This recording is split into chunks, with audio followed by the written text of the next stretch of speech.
Hi there, welcome to my studio. This is my studio in the old shoe factory in Brampton. This is an old building, loft style units, and I've been here for about a year and a half. I've been working in different studios around Brampton for about over 20 years, but this is definitely one of the nicer ones.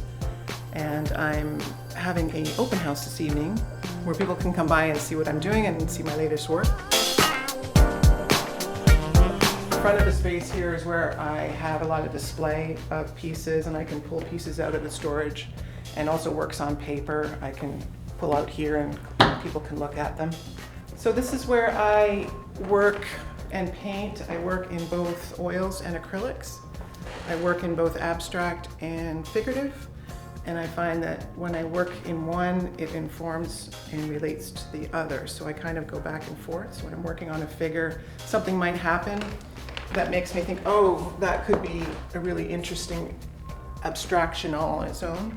And then when I'm working abstractly, I think, oh, this could really be how to deal with the figure. So that's how I work back and forth. These pieces are very current. These are acrylics.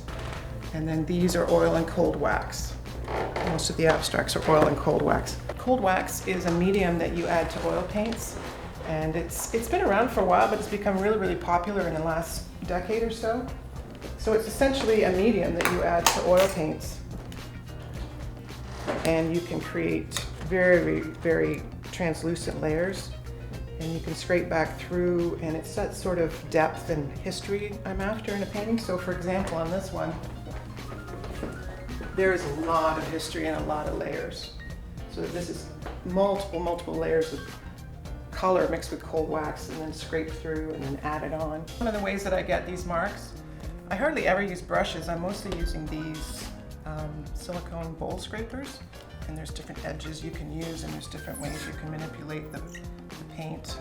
And then I use some metal scrapers and then brayers.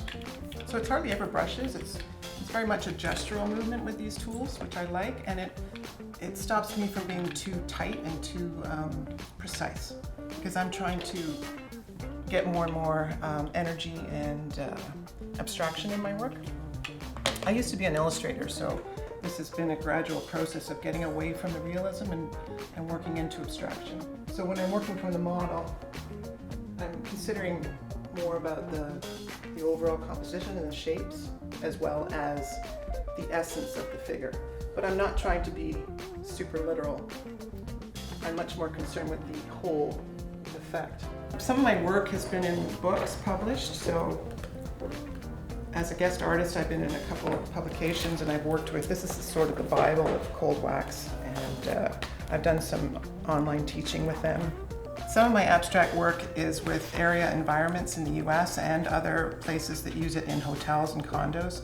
So these pieces have been sent to them in a high resolution, and they have it blown up really, really large, and it's used in condo buildings, hotels, anywhere where they want like an impact wall, because these are sometimes 10 feet, maybe larger, maybe bigger. So that's some of the business that I do in the States. So tonight at my open house, people are going to come through and they're going to get a chance to see the mediums that I use and all the paints that I use, and just see how it all works behind the scenes. So hoping for a good event tonight.